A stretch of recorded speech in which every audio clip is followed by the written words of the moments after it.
Bienvenidos a la Iglesia Bautista Maranata. Muy buenas tardes tengan todos ustedes, queridos hermanos. Hay un gran silencio aquí entre las sillas de la iglesia, donde nadie responde el saludo. Y hay una razón para ello. Y la razón es porque ustedes están en sus hogares. Dios nos tiene solos a nosotros ahora en nuestras casas, en nuestros hogares con nuestra familia. Es natural entonces que no contesten. Pero ojalá estas sillas pronto vuelvan otra vez a tener el gozo, la felicidad de poder saludar y gritar: buenas tardes, pastor. Con esta solemnidad que tenemos para compartirle a usted la palabra de Dios en esta tarde, como ya es sabido de todos nosotros, estamos en un tiempo de cuarentena mandado por las autoridades debido al problema del coronavirus, pero no obstante hemos estado predicando la palabra de Dios cada domingo, llegando hasta sus hogares.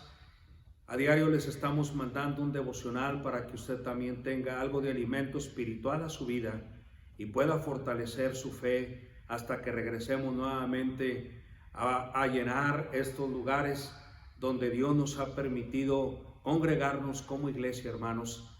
Y vamos nosotros a seguir con el estudio de la palabra de Dios y vamos a traer a colación nosotros un mensaje de la palabra de Dios que hemos titulado Dios te quiere solo. Dios te quiere solo. Hoy día es cierto que estamos en nuestras casas, con nuestras familias, no tenemos la colaboración de otros familiares que normalmente nos visitan, amigos que nos frecuentan, no salimos, no podemos estar en la iglesia, muchos trabajos se han cerrado debido a la pandemia que existe hoy en día. Pero nosotros queremos que usted medite un poco sobre este tema, Dios te quiere solo. Y para esto vamos nosotros hasta el libro de Primero de Samuel, por favor, allí en sus Biblias. Primero de Samuel, quiero que vayamos nosotros a la palabra de Dios. En el capítulo número 3 de Primero de Samuel, por favor. Allí donde tenemos este pasaje de la Biblia, se le conoce como el llamamiento de Samuel. Samuel es un jovencito que está solo en ese momento, acostado, sin poder conciliar el sueño todavía, pero Dios lo quería solo a él. En otra habitación estaba Elí, que era el sacerdote de aquel entonces, pero Elí no captaba la voz de Dios en ese tiempo. Dios no hablaba con Elí, lo había abandonado, y Dios ahora se decide optar por un jovencito, todavía sin vicios, todavía sin decisiones equivocadas en su vida, todavía con algo de inocencia en su vida. Pero Dios dice: voy a llamar a este joven porque él está ahorita solo.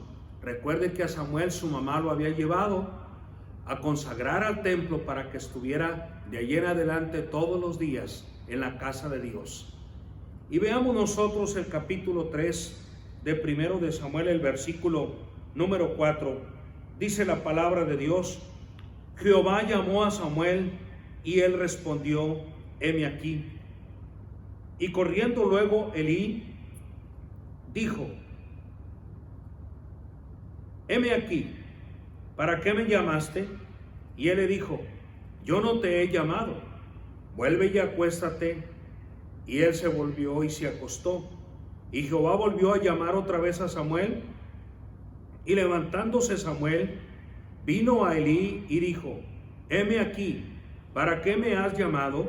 Y él dijo: hijo mío, yo no he llamado, vuelve y acuéstate. Y Samuel no había conocido aún a Jehová, ni la palabra de Jehová, había sido revelada. Y Jehová pues llamó la tercera vez a Samuel, y él se levantó y vino a él y dijo: heme aquí, ¿para qué me has llamado? Entonces entendió Elí que Jehová llamaba al joven. Y dijo Elí a Samuel: ve y acuéstate, y si te llamare dirás: habla, Jehová, porque tu siervo oye. Así se fue Samuel y se acostó en su lugar. Y vino Jehová y se postró y llamó como las otras veces: Samuel, Samuel. Entonces Samuel dijo: habla, porque tu siervo oye. Y Jehová dijo a Samuel: he aquí, haré yo una cosa en Israel, que a quien le oyere le retañirán ambos oídos. Es un llamamiento muy conocido del profeta Samuel, y de ahí vamos a partir con nuestro tema que tenemos nosotros, hermano: Dios te quiere solo. Así como Dios quiso solo a Samuel para explicarle una cosa que no se había podido explicar en aquellos tiempos todavía, pero Dios le dice: yo quiero, Samuel, que tú solo estés frente a mí, porque tengo un propósito específico contigo. Y de esa manera nosotros podemos pensar un poco, mis amados hermanos, el por qué Dios nos tiene solos hoy día en nuestras casas, solo con nuestra familia, solos para que pensemos, meditemos, para que no nos distraigan o perturben a nosotros los gritos, las decisiones de otras personas, para que nosotros no estemos yéndonos a lugares donde no se debe ir o no se debe de estar. Dios no nos quiere en los campos de fútbol, en los estadios, en los cines, en las tiendas, en las áreas de trabajo. Hay algo que Dios quiere hacer con nuestras vidas. Por esa razón es que nos está permitiendo a nosotros estar solos con nuestra familia, solos en nuestros hogares. Y vamos a ver 4 ejemplos en la Biblia de personas que estuvieron solos con Dios y que Dios tenía un propósito grande con ellos, pero Dios se los quería compartir solo a ellos. Y es muy posible, hermano, que Dios tenga un propósito solo y exclusivamente con usted, o solo y exclusivamente con su familia.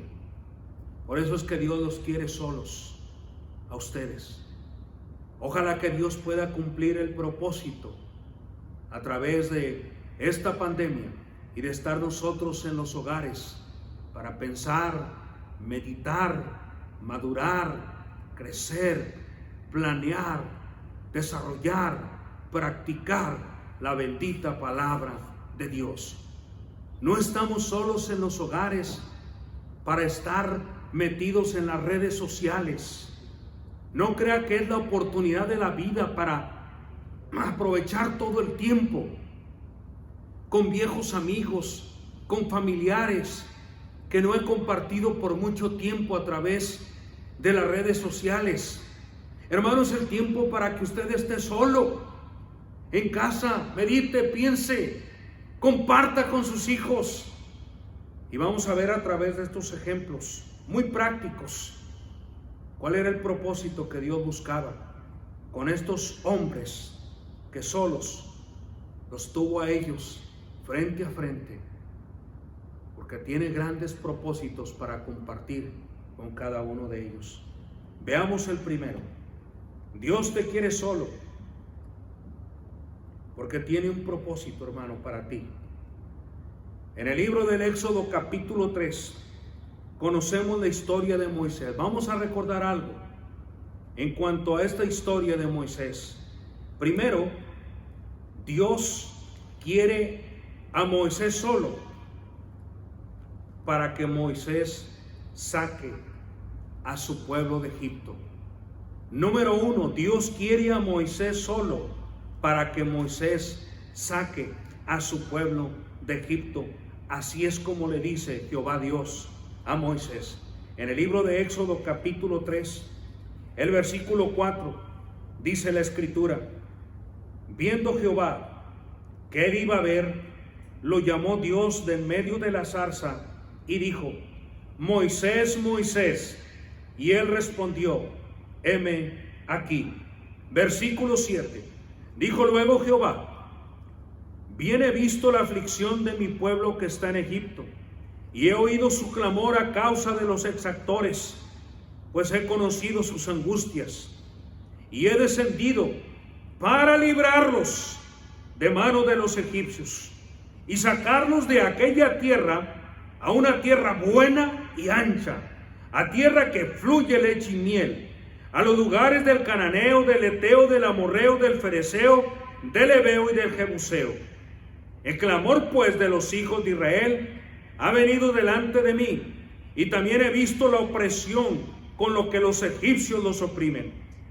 Ven, ven, por tanto ahora, y te enviaré a Faraón, y ahí está la palabra, para que saques de Egipto a mi pueblo, los hijos de Israel.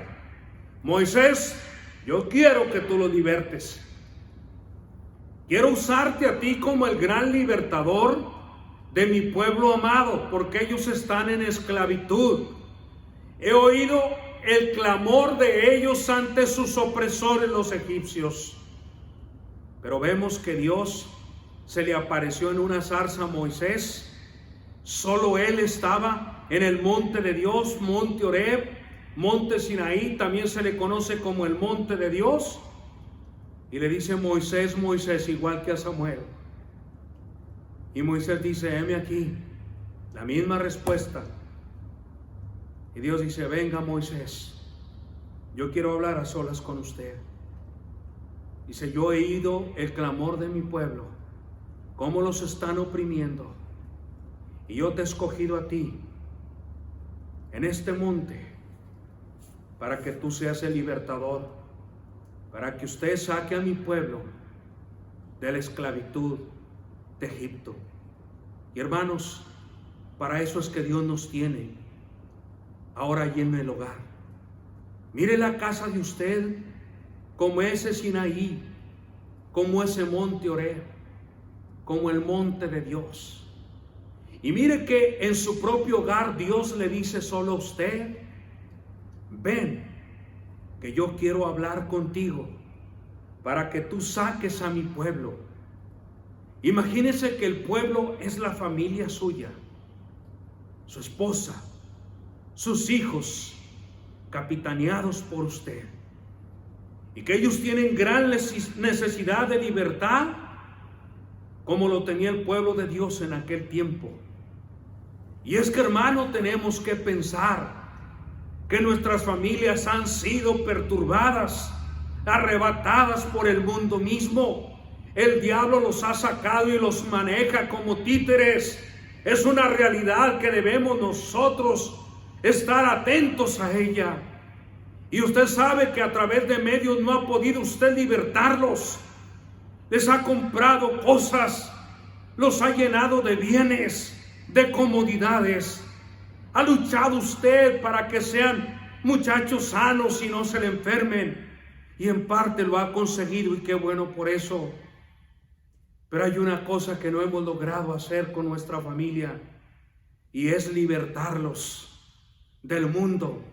Nosotros les proporcionamos redes celulares, les proporcionamos computadoras, se las metemos en sus propios cuartos para que ellos ahí tengan amistad con el mundo. No necesitan andar en fiestas o en reuniones.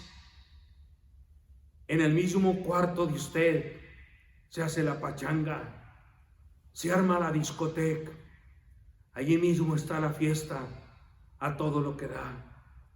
No necesitan meter botellas hasta los cuartos. Simplemente con unos cuantos sobres de droga es muy posible que su familia esté siendo arrebatada por el diablo mismo. Por eso es que Dios allí en su casa Ha permitido esta cuarentena para que usted liberte a su familia. Necesitan libertad y Dios le llama solo a usted para que usted los liberte. Moisés fue el gran libertador del pueblo egipcio, del pueblo de Israel, sacándolos de la tierra de Egipto. Y usted sabe, hermanos, que Moisés era un hombre humilde, un hombre que aprendió con grandes lecciones de la vida, un hombre que fue homicida, pero que Dios le perdonó y le restauró, un hombre que no enfrentaba las cosas, que huía cuando veía el peligro, un hombre que anduvo 40 años solitario en el desierto de Madián, pastoreando las ovejas de su suegro. Pero eso le sirvió, esa soledad, le sirvió para que Dios hablara con él. Y fue una gran bendición para él, porque él pudo ser el libertador del pueblo amado de Dios. Y gracias a Dios que este hombre fue usado por Dios para sacar a su pueblo de Egipto. Un día vamos a salir de las casas, hermanos, y esperemos que otra vez estemos en los templos, estando nosotros congregados aquí, llenando estas sillas, y estaremos nosotros alabando el nombre de Dios. Ojalá que usted sea ese libertador para que saque a su pueblo de Egipto. Quiero que vayamos a otro ejemplo bíblico. Te quiero solo. Y ya vimos el ejemplo de Moisés. Pero ahora volvamos nosotros hasta el libro de Primero de Reyes. En el libro de Primero de Reyes, allí Dios también quiso solito a un gran hombre de Dios. El referente de los profetas del Antiguo Testamento. Usted ya sabe que estoy hablando de que si es el referente de los profetas del Antiguo Testamento, tenemos que estarnos refiriendo entonces al gran profeta Elías, conocido también como el profeta de fuego. Y podemos ver allí en Primero de Reyes capítulo 17 y 18, no pierda allí la cita bíblica, que Dios también quiso solo a Elías. Y lo quiso solo porque Elías dijo unas palabras muy interesantes. Elías dijo: Señor, tú has traído a este pueblo y quiero que vaya conmigo al 18:37. 18:37. Elías le dijo a Jehová Dios: respóndeme, Jehová, respóndeme para que conozca este pueblo que tú, oh Jehová, eres el Dios, y que tú vuelves a ti el corazón de ellos. ¿Sabe por qué Dios quería solo a Elías? Porque Dios iba a usar a Elías para volver el corazón del pueblo de Israel, que estaba entregado a la idolatría, a la paganería, a los dioses extranjeros. Estaban ya vacilando en su corazón, no hallaban por quién decidir en cuanto a la adoración. Y Elías iba a ser usado por Dios para hacer volver el corazón del pueblo hacia Dios mismo. Pero veamos en qué escena, hermanos, Elías está solo con Dios. Dele vuelta unas páginas atrás en el capítulo 17, versículo número 3. 17:3, Primero de Reyes. Dios le dice a Elías: apártate de aquí y vuélvete al oriente y escóndete en el arroyo de Querit, que está frente al Jordán. Ahí encontramos nosotros que Dios le dice: apártate, o sea, del resto del pueblo. Dios lo quería aparte. Y le dice: escóndete en un arroyo, en el arroyo de Querit. Ahí es donde yo te quiero ver, porque allí es donde yo voy a hablar contigo. Y mire lo que dice el verso 4. Beberás del arroyo y yo he mandado a los cuervos que te den allí de comer. Y él fue e hizo conforme a la palabra de Jehová, pues se fue y vivió junto al arroyo de Querit, que está frente al Jordán. Y los cuervos le traían pan y carne por la mañana, y pan y carne por la tarde, y bebía del arroyo. Pasados algunos días se secó el arroyo, porque no había llovido sobre la tierra. Encontramos nosotros que Dios le dice a Elías: yo quiero que te apartes del resto de la gente, quiero que te vayas a un arroyo. Un arroyo no es un río, es un caudal que lleva agua temporalmente. Tú vas a beber agua del arroyo, tú vas a ir viendo cómo el arroyo se va a ir secando conforme tú estés pasando los días allí, y yo voy a tratar contigo allí, y yo voy a enviarte no cocineras ni chef para que te lleven la comida. Tú no vas a escoger el menú que tú quieras, Elías. Yo lo que voy a hacer es que voy a mandar cuervos, que eran considerados animales inmundos para el pueblo de Dios. Dice, y ellos te van a llevar carne, te van a llevar pan, y tú vas a beber del agua del arroyo. Y dice la Biblia que Elías estuvo allí solo, hermanos, en ese arroyo. Y él estuvo allí, y día a día, conforme pasaban las horas, él veía que el arroyo se estaba secando hasta que se secó. Y es la forma, hermanos, en que Dios estaba hablando con este hombre. Dios quería que fuera Elías un hombre, hermanos, que meditara sobre aquello que estaba viendo, que meditara en que Dios lo estaba llamando a él para hacer volver el corazón de los hijos de Israel hacia Jehová mismo. Elías sabía que no había un pan más maravilloso que el pan que Dios da. Y la Biblia dice que el pan que descendió del cielo en el Nuevo Testamento es Cristo mismo.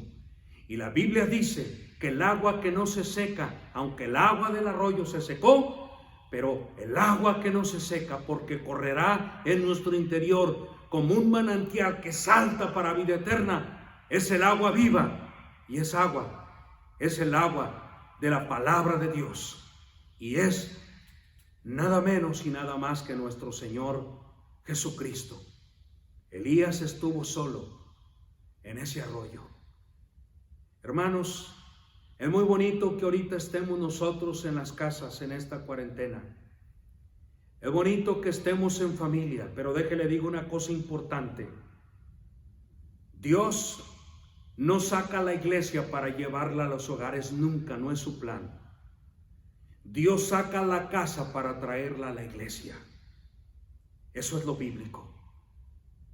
Es cierto que en la iglesia primitiva se reunían en ocasiones en el templo, en ocasiones en la casa, pero a través del tiempo, hermanos, encontramos nosotros en el libro de Apocalipsis que Dios ya encontramos iglesias locales establecidas en ciudades, pertenecientes a diferentes familias, como era la iglesia de Éfeso, de Sardis, Esmirna, de Tiatira, de la Odisea, de Pérgamo,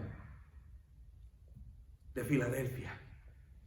Eran familias que salían, era un pueblo llamado fuera, que es la definición de la palabra iglesia.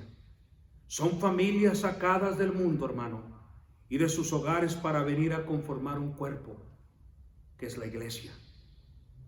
Y yo espero que allí en su arroyo donde está usted, hermano, que es su hogar, usted medite, que por bueno que sea la comunión que tiene usted con su familia, que eso es una bendición, y aprovéchela y libértelos como vimos en el punto anterior.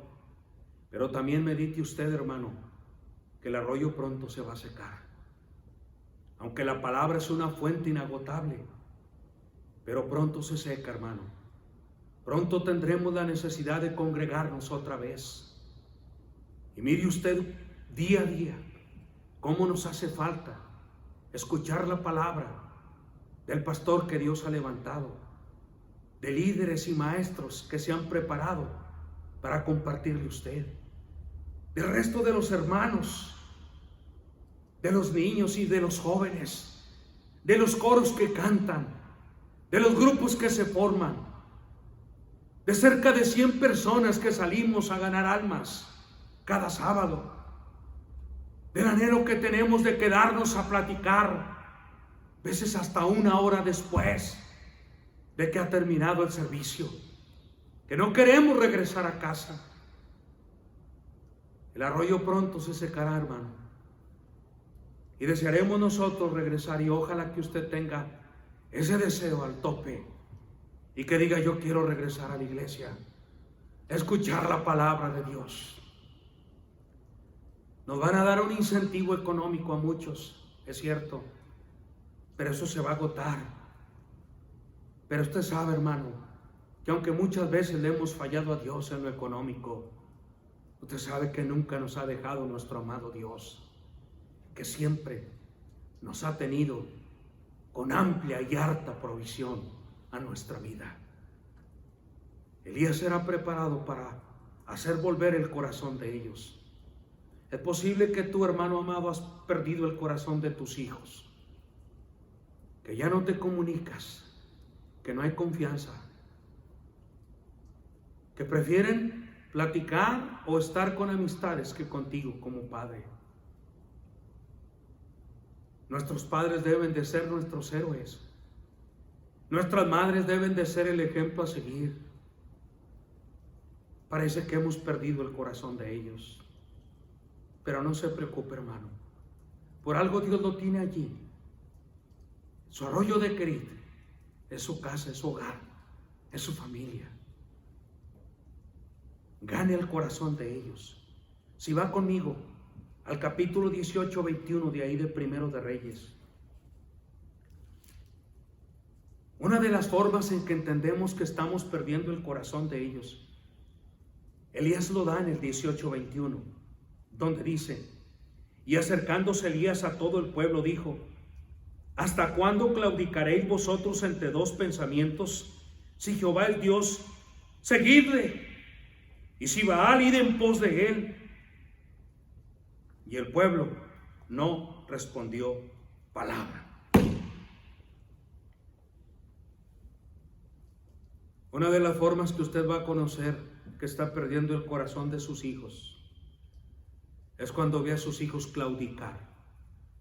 Claudicar significa que no están decididos por algo, que no están seguros de algo. Hable a sus hijos de la seguridad de salvación, si en verdad han aceptado a Cristo. Mírelos a ellos que en verdad tienen Biblia, no para cargarla, sino para leerla, estudiarla, creerla y practicarla. Asegúrese que vienen a la iglesia, no para encontrar sus amigos o para encontrar aquí solamente matar el tiempo. Asegúrese que vienen en un corazón inclinado a Dios y a tomar decisiones. Si no, quiere decir que el corazón de sus hijos los está perdiendo, hermano. Pero hay esperanza para ello. En el 18:37 encontramos nosotros que dice el profeta Elías: reta a los profetas de Baal para que haga un sacrificio cada uno. Y el 37 dice: respóndeme, Jehová, respóndeme, para que conozca este pueblo que tú, oh Jehová, eres el Dios, y que tú vuelves a ti el corazón de ellos. El pueblo de Dios, hermano, no sabía por quién decidir, por Jehová o por los Baales. Ya los profetas de Baal habían hecho su parte y se habían pasado horas y horas invocando, y su Dios no le respondía. ¿Sabe por qué? Porque no hay otro Dios fuera de nuestro Dios. Cuando llegó el turno de Elías, Elías le dice a Jehová: Jehová, ahora quiero que tú hagas una cosa, Señor. Quiero que tú escuches mi oración y que tú vuelvas el corazón de toda esta gente, de todo tu pueblo, que vuelvas el corazón de tu pueblo a ti, Señor. Y mira el verso 38 y 39. Entonces cayó fuego de Jehová y consumió el holocausto, la leña, las piedras y el polvo, y aún lamió el agua que estaba en la zanja. Viéndolo todo el pueblo se postraron y dijeron: Jehová es Dios, Jehová es Dios. ¡Qué bendición, hermanos! Vimos, y si usted lee el capítulo 18, no podemos leerlo todo, pero los profetas de Baal son retados por Elías. Elías les dice: vamos a ofrecer un sacrificio, ustedes a su Dios, yo al mío. Ustedes invoquen y el Dios que haga caer fuego del cielo, ese es el verdadero Dios. Y ellos le pidieron a sus Baales, pero Baal nunca respondió con fuego. Pero Elías, cuando le dice a Dios: Señor, vuelve el corazón de tus hijos. Y el verso 38 dice que entonces cayó fuego de Jehová y consumió el holocausto, la leña, las piedras, el polvo y aún el agua la lamió. Y el pueblo dijo: Jehová es Dios, Jehová es Dios. Hermanos, vuelva el corazón de sus hijos. Ahí está su arroyo en su casa. El trabajo es hacer volver el corazón de los que se han alejado. Jehová es Dios. Ojalá una vez que nosotros veamos que Dios nos quiso solos allí en nuestra casa y que nuestros hijos, el corazón se volvió nuevamente a Dios, que vengamos nosotros aquí a los atrios de la iglesia y entremos a estos aposentos, hermano, y digamos nosotros: Jehová es Dios, Jehová es Dios. Hay una tercera cosa que yo quiero que usted vea conmigo. Hay otro ejemplo donde podemos encontrar. Volvamos allá a 1 de Samuel capítulo número 7. Vamos a ver que de donde partimos nosotros fue con el profeta Samuel y su llamado, donde Dios lo llamó solo, estando él acostado, que no entendía la voz de Dios, pero al final Dios le llamó y Dios iba a usar a Samuel, hermanos, de una manera tan especial. Y veamos qué era lo que quería Dios con Samuel. Samuel, hermanos, se le conoce que es el profeta de la transición, que es el hombre usado por Dios en una etapa de transición. ¿Y por qué quería solo Dios a Samuel? Dios quería solo a Samuel, número 3, porque Samuel debía de hacer una transición en el pueblo. Dios quería solo a Samuel para que Samuel hiciera una transición en el pueblo. ¿Qué significa la palabra transición? La palabra transición significa hacer un cambio de algo viejo a algo nuevo, hacer un cambio de algo obsoleto a algo funcionable, hacer un cambio, hermanos, de algo carnal a algo espiritual, hacer un cambio incluso hasta en la política. Se le llaman etapas de transición. Y Dios, a quien iba a usar grandemente en esta etapa, hermanos, es a Samuel. Y a Samuel, acuérdese, Dios lo llamó en un templo. Es bueno que estemos en un monte como Moisés. Es bueno que estemos en un arroyo como Elías, porque Dios habla solo de una buena manera, hermanos. Pero es bueno que estemos solos en un templo, aunque estemos rodeados de cientos de personas, pero que usted diga: Dios solo quiere hacer algo conmigo. Y era el caso de Samuel. Lo llamó en el templo, pero solo a él, no a Elí, el viejo sacerdote, el viejo juez, a Samuel. Samuel es un hombre, hermanos, que tuvo 3 ministerios. En eso es un tipo de Cristo. Samuel fue un hombre que fue juez. Se le conoce como el último de los jueces. Ayer en el libro de 1 de Samuel capítulo 7, versículo número 6, vamos a comprobar que Samuel era un juez en el 7:6, y yo le leo la palabra de Dios, sígame con su vista, y dice el 7:6, y se reunieron en Mizpa, y sacaron agua, la derramaron delante de Jehová, y ayunaron aquel día, y dijeron allí, contra Jehová hemos pecado. Y juzgó Samuel a los hijos de Israel en Mizpa. Cuando oyeron los filisteos que los hijos de Israel estaban reunidos en Mizpa, subieron los príncipes de los filisteos contra Israel, y al oír esto los hijos de Israel tuvieron temor de los filisteos. Entonces dijeron los hijos de Israel a Samuel, no ceses de clamar por nosotros a Jehová nuestro Dios, para que nos guarde de la mano de los filisteos. Y Samuel tomó un cordero de leche y lo sacrificó entero en holocausto a Jehová, y clamó Samuel a Jehová por Israel, y Jehová lo oyó. Y aconteció que mientras Samuel sacrificaba el holocausto, los filisteos llegaron para pelear con los hijos de Israel. Mas Jehová tronó aquel día con gran estruendo sobre los filisteos y los atemorizó, y fueron vencidos delante de Israel. Y saliendo los hijos de Israel de Mizpa, siguieron a los filisteos, hiriéndolos hasta abajo de Bet-car. En el versículo número 6 encontramos que el pueblo dijo, hemos pecado contra Jehová, y juzgó. Samuel era juez porque juzgó. A él le pedía el pueblo que los libertara.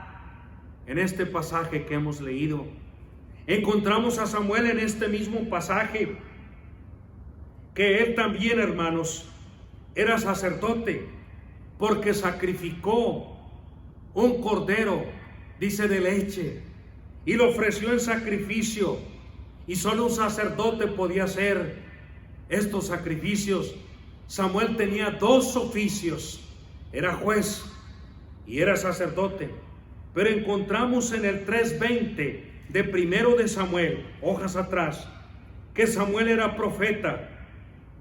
En el 3:20 encontramos que dice la palabra de Dios, y todo Israel, desde Dan hasta Beerseba, conoció que Samuel era fiel profeta de Jehová.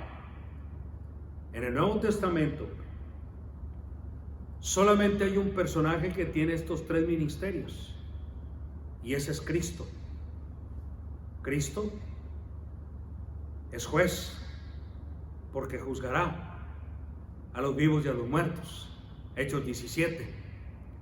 Cristo es profeta, porque es el profeta ungido de Dios, porque habló todo lo que había de acontecer, incluso conocía y conoce todavía todo lo que hay dentro del corazón del hombre, los buenos y los malos pensamientos. Y Cristo era sacerdote, no según el orden de Leví, sino según el orden de Melquisedec. Y además uno más, Cristo es rey, porque es rey de reyes y señor de señores. Samuel es llamado para que haga una transición en el pueblo, para que Samuel, hermano, pasara al pueblo de Dios de lo que era la teocracia, gobernados por Dios, a lo que era la monarquía, ahora gobernado por los hombres. Esa era la transición, y esa transición la vemos nosotros haciéndola efectiva allí en el libro de 1 de Samuel, capítulo 10, donde Samuel unge al primer rey de Israel, llamado Saúl. Leo el 10:1. Tomando entonces Samuel una redoma de aceite, la derramó sobre la cabeza y lo besó y le dijo: ¿no te ha ungido Jehová por príncipe sobre su pueblo? Aquí vemos nosotros, el ungimiento de Saúl, el primer rey. Ya el pueblo de Dios estaba pasando de una etapa de los jueces, teocracia, a una etapa de la monarquía, los reyes. Ya el pueblo estaba en una transición, hermanos. El cambio lo estaba haciendo Samuel. Le damos más adelante, allí en el capítulo 16, versículo 12, 16, 12 y 13, donde nos dice la palabra que unge ahora al segundo rey de Israel, el más grande de todos los reyes, humanamente hablando, del pueblo de Dios, el rey David. 16, 12 y 13 dice la palabra de Dios: envió pues por él, y él hizo entrar, y era rubio, hermoso de ojos y de buen parecer. Entonces Jehová dijo: levántate y úngelo, porque este es. Y Samuel tomó el cuerno de aceite y lo ungió en medio de sus hermanos, y desde aquel día en adelante el Espíritu de Jehová vino sobre David. Se levantó luego Samuel y se volvió a Ramá. Allí encontramos pues que Samuel lleva a efecto, hermanos, esta transición. Samuel era un hombre que no le tenía miedo a los cambios. Fue un hombre que le tuvo que decir a su mentor, como lo era Elí.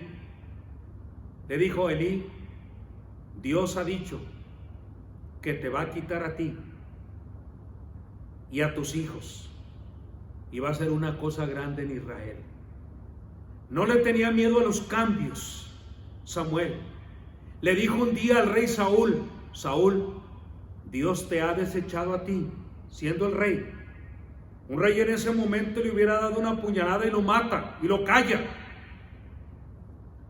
Pero Samuel no le tenía miedo a las transiciones o al cambio. Y dice: Dios te ha desechado a ti y se ha levantado un varón conforme a su corazón.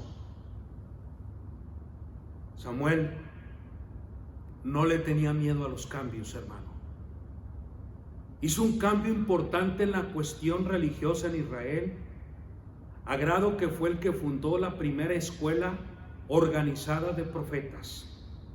Ya había profetas antes de él, obviamente, pero él hizo la primera escuela organizada de profetas porque no le tenía miedo al cambio.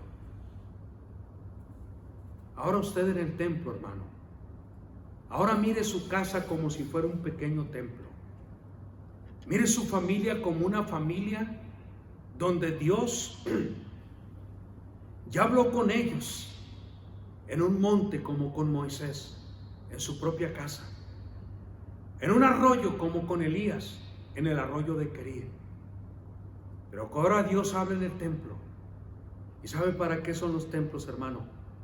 Para los cambios. No le tenga miedo a los cambios nunca, a las transiciones. Haga cambios. Usted como jefe de familia, haga un gran cambio en su vida.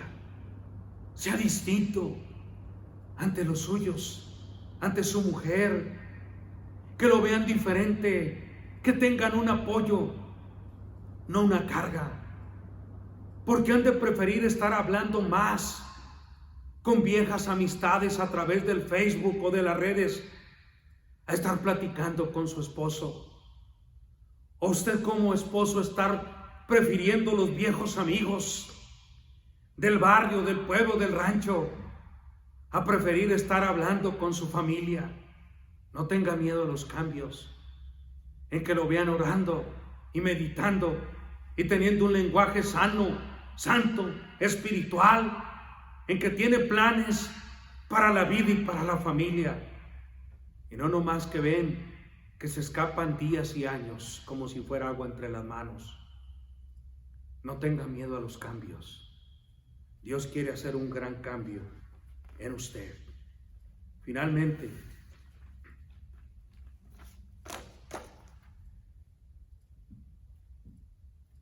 Dios te quiere solo. ¿Para qué? Dios te quiere solo para hacer una obra única. Una obra única. Dios hizo una obra única, hermanos. con su Hijo amado. No hay obra comparable. Nada se equipara a ello. No hay imitaciones aproximadas.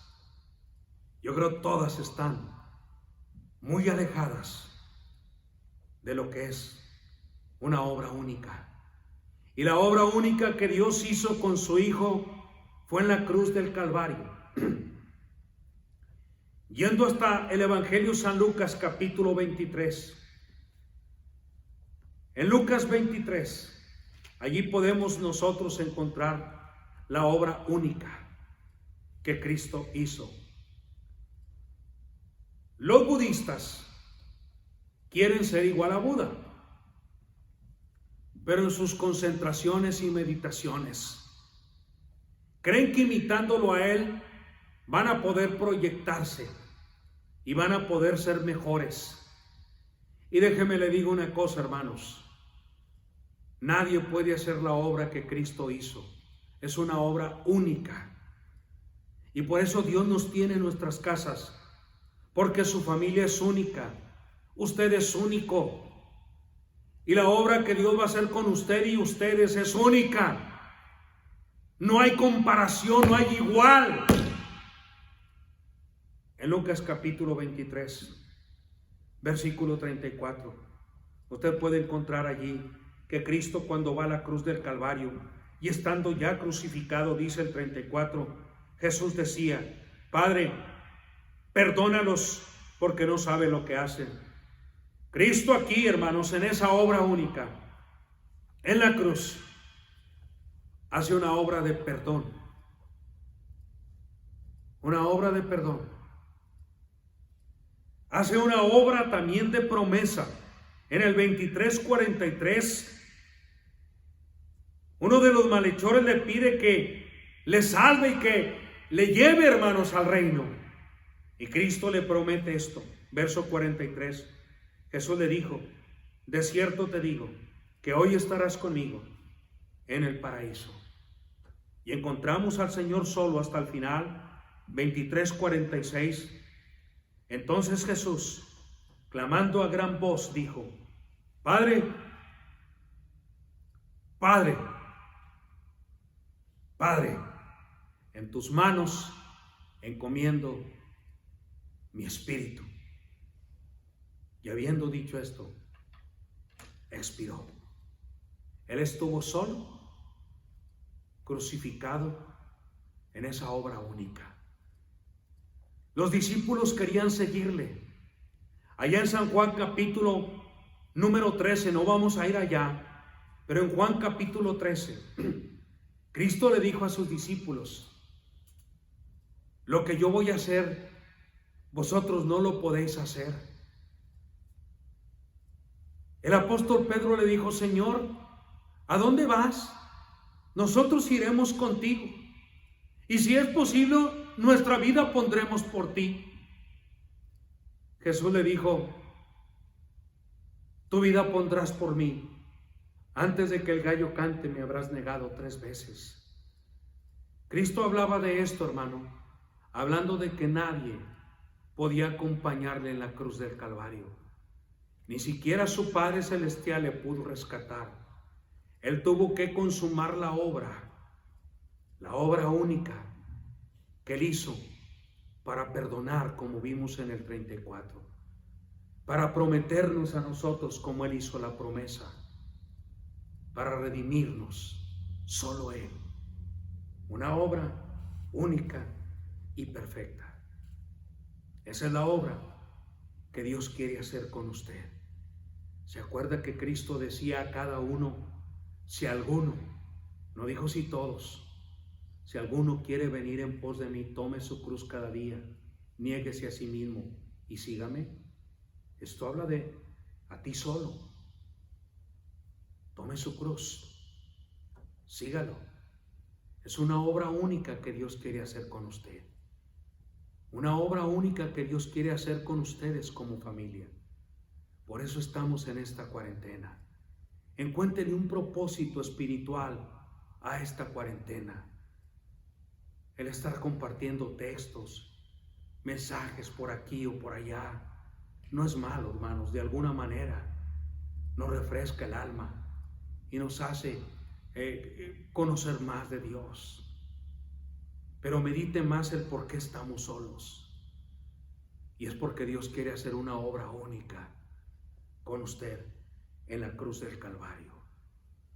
Hemos encontrado nosotros que Dios te quiere solo a ti. No solo fueron estos personajes, podríamos hablar de un Abraham, que Dios lo llamó solo de su tierra y de su parentela. Podríamos hablar de un Jacob que luchó solo hasta el alba contra el Señor Jesucristo. Podemos hablar de un Isaías que estaba solo cuando fue llamado y que vio el trono de Dios. Podemos hablar de un Josué antes de entrar a la tierra prometida y conquistarla, que aquel príncipe que se paseaba de un lado a otro era el Señor Jesucristo y que le dijo: no vas a ir tú solo, van a ir conmigo. Podemos hablar nosotros de un Pablo que estuvo 3 años solo en el desierto para ser preparado por el Señor Jesucristo.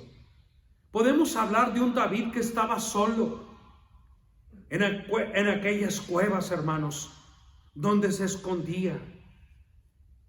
Dios dijo de Adán cuando lo formó: no es bueno que el hombre esté solo. Porque Dios había creado al hombre solo del polvo de la tierra. Pero cuando Dios lo vio con puros animales, Dios dijo: no es bueno que el hombre esté solo. Y socialmente hablando, el hombre no es bueno que esté solo. Pero espiritualmente hablando, como hemos visto nosotros, Dios nos quiere a solas con Él. Porque Dios quiere hablarnos en nuestro monte. Quiere mostrarnos que su luz no se apaga, como se lo enseñó Moisés. Dios quiere enseñarnos a que estemos solos con Él, como Elías, para mostrarnos que el agua del arroyo se extinguió, pero que el agua de Él nunca se agota en nuestras vidas. Su palabra es viva y su espíritu mora eterna y permanentemente con nosotros. Nos quiere solos, como encontramos nosotros a Samuel, para hacer cambios, transiciones en nuestra vida. No le tenga miedo al cambio, hermano. Y nos quiere solo, porque Dios quiere hacer una obra especial contigo, una obra única, como la hizo con Cristo. ¿Está aprovechando usted estos momentos de soledad ahí en sus hogares para que Dios hable a su vida? Es una gran bendición el que estemos solos en este momento para ver qué es lo que Dios quiere con nuestras vidas, con nuestras familias. Dios le bendiga muy ricamente y nos veremos próximamente aquí en la iglesia. Y si usted quiere tomar alguna decisión, hágala. Haga esas decisiones solo ahí en su hogar. Hasta la próxima.